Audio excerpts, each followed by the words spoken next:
when we first did the live stream and we recorded it, when we were taking it in turns, playing like 3 tracks each, there was a few times I just stood in awe looking at the visuals, and I was getting filmed.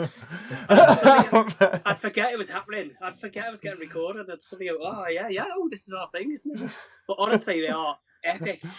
And the guy who's done them, he's it's not just we don't have a video on, it's a fella doing the live visuals to interact with the music, and it does look outstanding.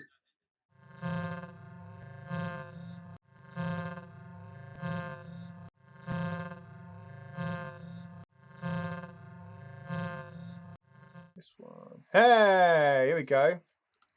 Hey Steve, hey Dave, how you doing? Welcome to Monday stream. Hello there. How are you? Yes, all good. Hello. How are you? How you doing? I'm good, dude. Can you hear me? Good, guys. Yes, I can hear you. I can hear you all good. Right, Let me okay. just check the levels. Yes. We're all good on levels. Just turn you up a little bit. There we go.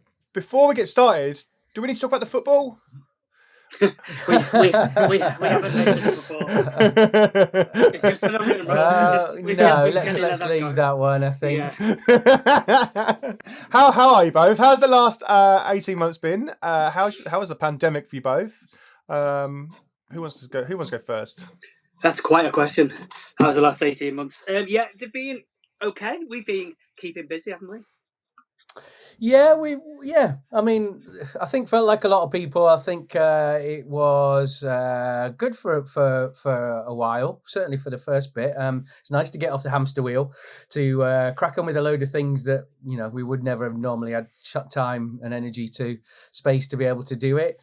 Got loads of jobs sorted. Got a chance to work on the label a lot more. Having not to jump on a plane every weekend and all that kind of thing. So there was lots of positives to take out of it.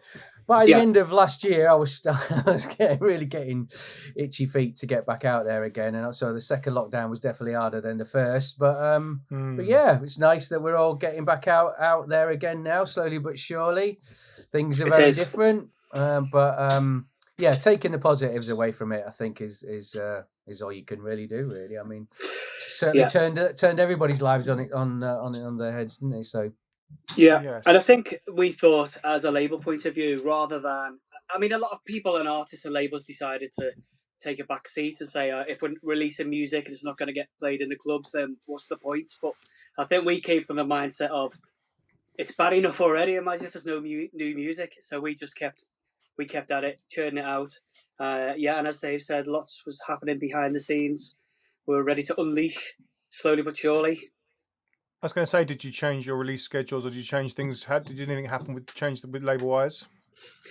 Not so much, really. Was it, Dave? I'd say it was pretty much business as normal. Yeah, in terms of putting music out, we just thought we'd crack on. Let's try and keep as much normality as possible, really, and carry on doing gigs to a certain extent. Obviously, not in nightclubs to real people, but we did a lot of streaming and so just kept on top of it and kept some sort of routine to things. Obviously, not being able to do the gigs was the worst bit. But we're gonna come back with that. We gave us chance. When we wanted to launch our Selador events, we wanted to do something, come back with something that was had a bit more of an interactive experience thing. So we worked hard on getting some live visuals sorted. So we've got all that done, which we've done on the streams already. But can't wait to actually do them in a nightclub, which is coming up in a couple of weeks. We'll be doing our launch party in London, Seladoria. So with Danny Howells and just her and Steve and myself. So yeah, that's something we've been working hard on. And I don't know. I mean, running a label these days is so much to do, so many things plates to juggle, plates to spin. So yeah, just try to crack on and use the time as best as we could. Yeah, and we still had the weekly radio show as well. So we kept pushing out our mixers, people from the label, people who were releasing tracks, just because people were stuck at home. It's just good to it was good for us to keep reminding them, hiya, we're still here, we're still doing our thing, and hopefully keeping them happy and entertained. So it's keeping them happy, keeping us happy. I guess you're in those genres, I guess, where a lot of labels did sort of calm down because they are more club focused tracks. Yeah. So it's nice you kind of carried on for going through, I think we'd have gone mad if we didn't hear new music. So we had to be at the forefront of it. So yeah, and tried to put out a few things as well, maybe that weren't so clubby. Tried to broaden. I mean, we've always tried to not get stuck in one pigeonhole anyway, but tried to broaden, what we could do as a label as well. I mean, just within electronic music, it doesn't always have to be completely dance floor driven, although that is the main essence of it. So it was nice to put out things like the tribute that we did to Phil Kay that Stelios Vassiliadis did, which was like an ambient opus really. I mean, we did some club mixes on it as well, of course, and I did some more breaks again now as well, and tried to mix it up a bit. It was a good chance to not just be driven by the dance floor. Yeah, the world's gone mental for the breaks, hasn't it? Like it seems to have taken over again. Are you enjoying it? Yeah, I mean, we've always been into breaks, but obviously there's a lot more breaks music being made now. Yeah, and that did seem to really come through heavily during the pandemic. I think a lot of breaks music. Four on the floor is the dominant dance floor thing. I mean, obviously you can play breaks in a club as well, but breaks club nights are few and far between. Maybe there's some second rooms and things like that playing it. But yeah, with people being able to not, as I say again, not having to be completely driven by what was going on the dance floor, we got a lot more eclectic electronic music being made that wasn't all thud. It was some beautiful music made throughout the whole period. So just her was a prime example. When she was making a demo for us, her last release, great vocal track. And I said, "Oh, do a 4/4 mix," and she was like, "No, I'm not going to." And she got it completely right, didn't she? She just got the vibe right, the mood right. The track did really well for us. It helped us a slight left turn, whereas still sounded very, very Selador, I thought. I guess that's definitely because like people have stopped, calmed, rethought, had a bit more time to make music, and it's definitely shown in that period for you guys. Yeah. I think people get on the hamster wheel, don't they, of making a track specifically to play out at the weekend, and then go and do the gig, and it's another one and another one and another one. Maybe don't think about the broader picture as developing as an artist sometimes, which I think all artists, all DJs there had time to reflect on what they really wanted to do. Everybody had time to reflect on what they wanted to do during that period, and so I hope that'll continue to come to the fore now. We're getting back at it. And then from a releases point of view, were you releasing singles, or is it EPs, or is it a mix? Or, like, what's your thoughts on that kind of? I know some labels are very like, we're only singles, we're only this, but what are your kind of feelings about it? Well, we do both. We do some compilations that have got one track from one artist, or several of them together with showcase EPs or that we do. And most things are EPs though. We'll have 2 or 3 tracks with maybe an odd remix on there as well. But I think again, like we said, it gave us a chance to reflect about maybe developing more of an more artists-led kind of thing, rather than just be driven by one-off club tracks, one after another going on Beatport. So yeah, that is a consideration that we're trying to develop as we move forward. I think also we did try and without changing our sound, with like the Just Her EP, we did try and not broaden our musical horizons personally, but as a label develop, because we were probably known as a specific. We were probably a Beatport DJ label, and we like so much more. We could go on for days and days about different genres. So I think we kind of, like you say, the Phil K thing that really helped us broaden our spectrum, and maybe that's something we're going to try and look at and develop in the future. And then you mentioned the Selador party that's coming up in a week and a bit, and that came from, you said, were you doing them before, or has that come from the streams that you were doing during the lockdown? It was something we had planned to do. It was the idea of obviously the name Selador comes from Donnie Darko, and that's where the logo comes from. So the idea of going down the rabbit hole and that kind of otherworldly, kind of slightly psychedelic, trippy kind of experience, that clubbing, used to be a lot more of. I think it kind of maybe lost a little bit of that sense of adventure and become a bit more corporate in some of the bigger events and things. So trying to, go into some sort of underground kind of not knowing what to expect, kind of coming out the other end in daylight and thinking what happened there, kind of feeling. That was something that the whole idea of was something we wanted to try and bring a bit to when we do Selador events. So it's not just a case of having a few of our DJs turning up with a banner and calling it a Selador night. So it gave us a chance to develop that whole concept. And we've tried to do that very much so through visuals, really, through getting some visuals made. So it was quite a long-winded process trying to sort all that out. But we're really happy with what we managed to achieve with that. So, as I said, can't wait to actually get it out and do it in a nightclub for the first time. So absolutely. Exciting. It's very much like a bit of escapism, and I think this added that additional dimension. I mean, the visuals are. I'm not just saying this as trying to sell it.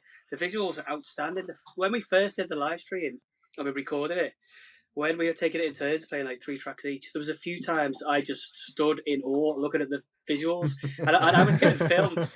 I'd forget it was happening. I'd forget I was getting recorded, and suddenly go, this is our thing, isn't it? But honestly, they are epic. And the guy who's done them, he's. It's not just we don't have a video on, it's a fella doing the live visuals to interact with the music, and it does look outstanding. That's well cool. Where were you, like, how often were you streaming? Let's talk about that quickly. Where were you streaming? What was the plan with that?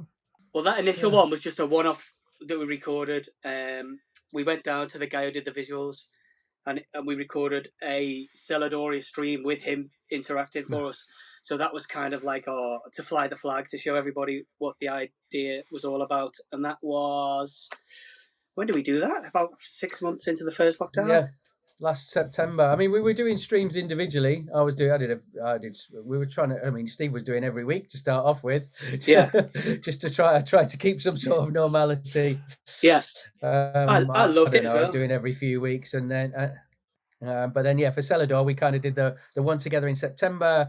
In Bristol, a studio in Bristol with a huge LED screen, so you really get the idea of the nice. Size of it. And then we've actually used those visuals just on against.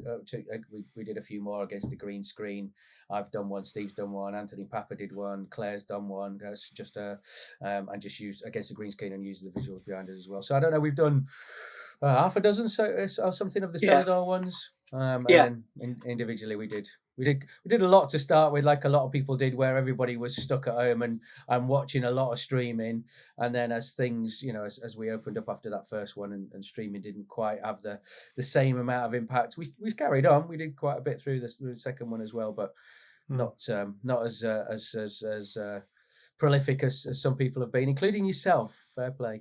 Yeah. The last few months have been mental. Those first few months. So it was heavy, wasn't it? It was like, I remember you emailing me, Steve, going, how do we stream? I want to get on every week, and I was like, okay, let's do this. I do. You were the saviour. I was like, thank you, Graham. and then I absolutely loved it. It gave me, when you were literally locked in the house, and then you could switch on your decks and people could interact here, even though you were still stuck at home. I buzzed off that.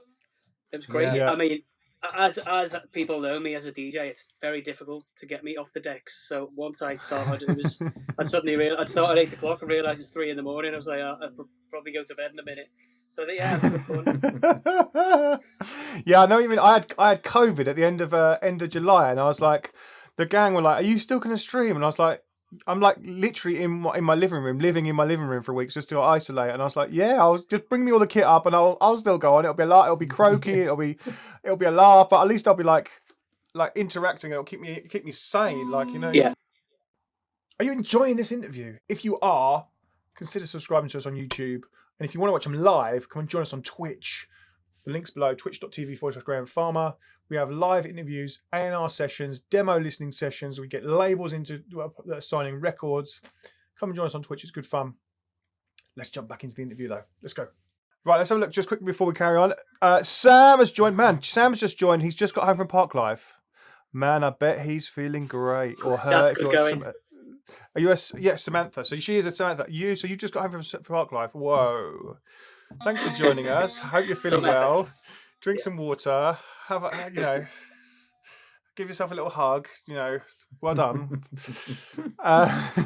There's a question in the chat. Where's that question in the chat? There's a question in the chat. When you have an EP that you want to release, do you already have an artist in mind to remix, or do you have a pool that on your roster and see who wants to remix it? Both. It depends. No hard and fast rules to that one. Sometimes, we do have several people in mind that we'd like to get involved in remixes, and just trying to find the right one at the right time. So there's we might have a lot of people like that. Obviously, talk to the artists themselves whose tracks we're remixing. They might have some particular ideas of people they'd like to be involved with, or it might just be happen that day. Suddenly think, oh gosh, I know it would be good to do that. So, all of the above. Yeah, basically.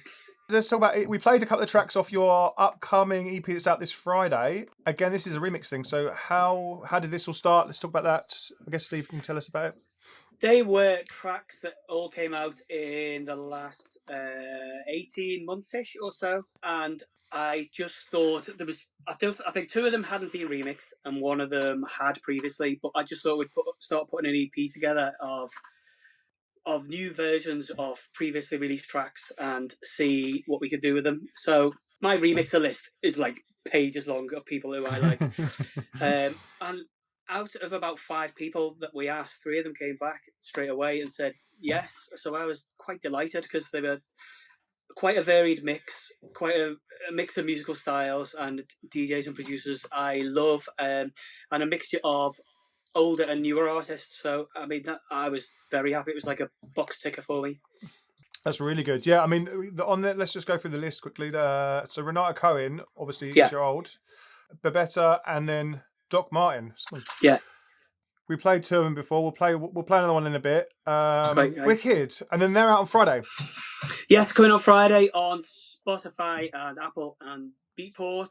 And then they'll be on the other stores in a couple of weeks' time. And then we might look at doing vinyl if there's a bit of interest. I know Doc Martin and also Renato keep saying, please press vinyl. And we are starting to slowly get back into the whole vinyl thing. I am, as you can tell, a bit of a vinyl geek, but I haven't started buying again, unlike David here, who's now back obsessed again like it was in the 90s, I think. Guilty as charged. That was something that came out of lockdown actually, because I'd not really touched any of my record collection for a long time. They'd been from various house moves. They'd all in storage. Had gone from garage to garage, and that was something that obviously another one of those jobs that I said was we suddenly had time on our hands, and I went through my entire collection and managed to offload a lot of the stuff that I didn't particularly need or want anymore, and so made myself a bit of room. So I've got mine over there. Look, so wow! So a wall of inspiration. Wow. And in the process of doing so, I'm back in the game. But because I didn't buy anything for about 10 years really. Once digital really took over, I didn't. So I've suddenly got a lot of gaps in my collection that I want to start filling, and so I'm back on Discogs on a daily basis. I am vinyl addict again. Is that going to be something you'll take out, or is that just going to be a home thing? I think for the time, but I don't really see me carrying boxes around again. I mean, maybe if it's UK and I've just got to get on the train, I don't have to take them too far. I might do a couple of vinyl sets. I'm planning to do one towards the end of the year as a stream, because I think, I mean, obviously you're limited to the amount of music you can buy on vinyl, but the really good stuff, the top tracks that you really love, all my favorites pretty much this year are on vinyl. So it's amazing what does get pressed. They're really good, really high quality top stuff. Maybe like an end of year best of set on vinyl would I think I'll be doing. But yeah, having a physical collection, I think I don't. There's just no emotional attachment to MP3s. I don't want to go troll through my 2004, MP3 folder from, it just it just doesn't hold any value to me. I literally doesn't hold any value. There's no resale value to it. Whereas the vinyl, it does. And just going in and making, getting a box together of I don't know, stuff that you do play on a beach set at like 7 till 8 in Ibiza or whatever, and being able to organize that out of all your collection from the last 30 years as just as my boyhood love, passion for collecting records has been rekindled for sure. Organizing and reorganizing and putting them into different genres and subgenres and so on and so forth. And as I say, filling in the gaps from the last 10 years. And all the current stuff I've been buying old, sort of my favorite 7, 8, 9, 10 albums of the year I've picked up and then I don't know, maybe another 100 or so. Don't tell the wife. That was going to be my next question: is how are you organising those shelves?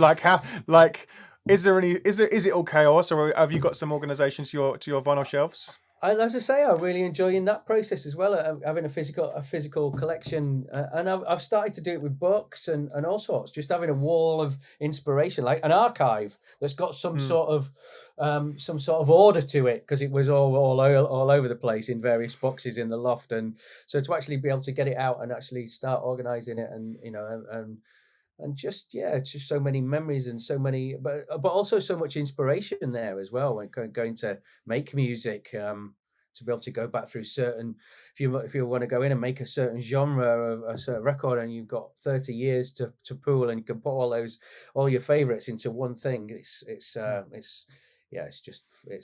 I'm enjoying it. I'm enjoying it again. I'm back. Steve, do you organise yours, or was yours?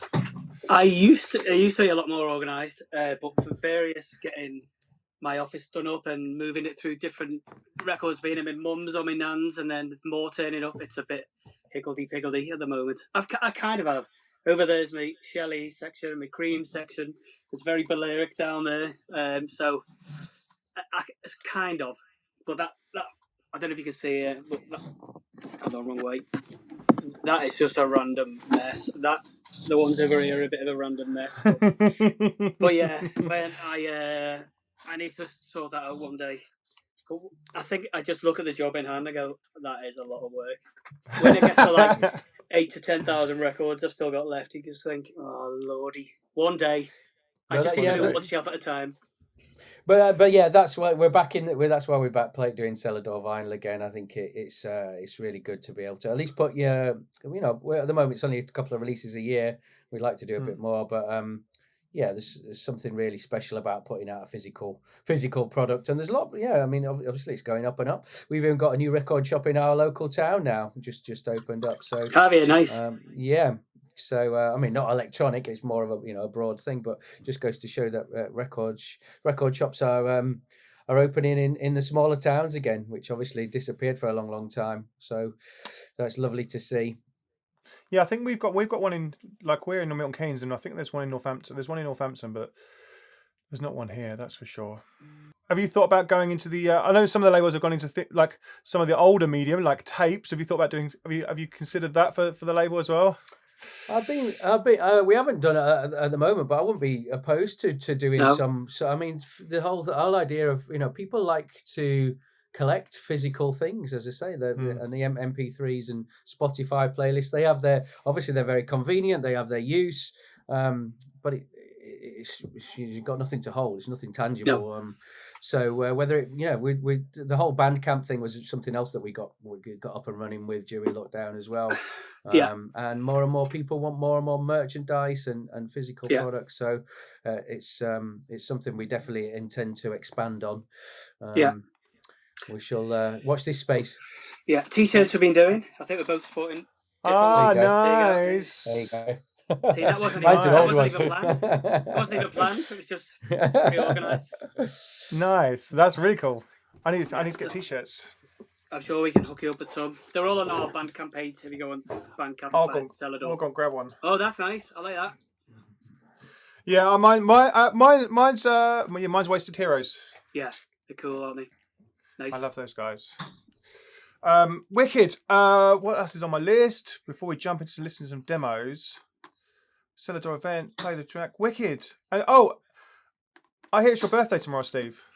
Yes, I'm going to be a bit older than I am today. So yeah, it's a big one. It's a big 5-0. I don't feel it in the slightest. He's going to be 18 again. Yes, I am. Yes, I am indeed.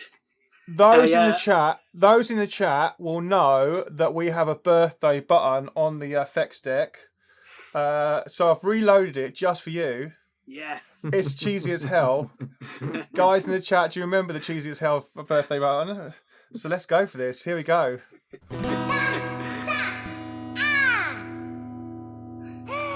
Happy birthday to you. Happy birthday to you. Happy birthday. Yeah, you were right about the cheese. Quick, let's sign it. Yeah. Is that the first demo? Just to check. Just So that's just for you, Steve. Thank you very much. Thanks, guys. Thanks for joining us this afternoon. That's been good fun. It has been good fun. Thanks for having us. Yeah, thanks. And do you know what? Absolutely, thank you. The tunes have been great as well. I didn't quite know what to expect. They've been solid from start to finish. So good work, everyone. Absolutely. And as you say, we'll all the ones that we haven't managed to get through as of yet, we'll definitely go through, and we'll try and get through them this week if we can.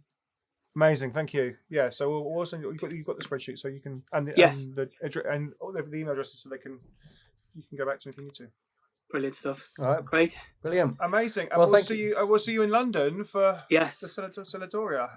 Yeah, definitely. I hope some of you can make it. Yeah, like I say, it's our launch party, so we're hoping to get off with a bit of a bang, and we're very excited about it. So it'd be lovely to see some of you down there. Yeah, amazing. Absolutely. Thank you very much. We'll see you soon. Yes. Cheers, see you later. Thank you. Bye bye. Thanks, Graham. See ya. Bye. Bye. What was your biggest takeaway from that video? Let me know in the comments below. I'd love to know what you're getting out of these videos. I'll be reading all the comments and replying to them. If you've got any questions about the video or you've got any thoughts about the video, let me know in the comments below. And I'll be jumping in those comments afterwards. Let me know. I'd love to see you in the comments. Also, consider subscribing to my YouTube channel. It's free. And you can always unsubscribe anyway. Love to grow this channel and this community on YouTube. So please consider subscribing. It means you get the videos first and you get notified when the videos go live. If you want to watch these interviews live, come and join us on Twitch. Twitch.tv/Graham Farmer. The link is in the description. Come and join us live on Twitch. Subscribe over there and join us live in the chat and be part of the OGs in the crew. Finally, if you want to join our big networking server for producers, DJs, artists, come and join us on Discord. It's really cool. It's really fun hanging out in Discord. Again, the link's below. Join us in the Discord and you get all the access to all the A&R feedback sessions and all the forms to submit your tracks to labels first. They're always in there first. I'll be answering questions in there again as well. Join us in there. It's good fun. Thanks again for joining us on YouTube, and I will see you in the next video or live stream. I'll see you soon. Cheers. Bye-bye.